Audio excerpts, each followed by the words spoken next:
పువ్వులు నీ పెదవుల నవ్వులుగా గునుగు పువ్వులు నీ గుండె సవ్వడిగా కంది పువ్వులనే కంటి పాపలుగా సీతా జడ పూలే నీలో సిగ్గులుగా ఒక్క పూలు చేరి నీ చీరలాగా మారి ఆడబిడ్డలాగా నిన్ను తీర్చిదిద్దుతుంటే దారుల్లో ఊరేగరావే.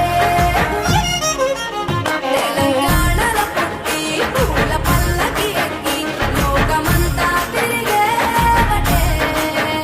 పాలసంద్రం పూలే పూల సంద్రాలయ్యి నిన్ను అభిషేకించేనే. మెట్టి నిల్లు వీడి చెల్లి పుట్టి నిల్లు చేరే వేళ అట్టరాని ఆనందాలే పల్లెటూరుకొచ్చేనంట.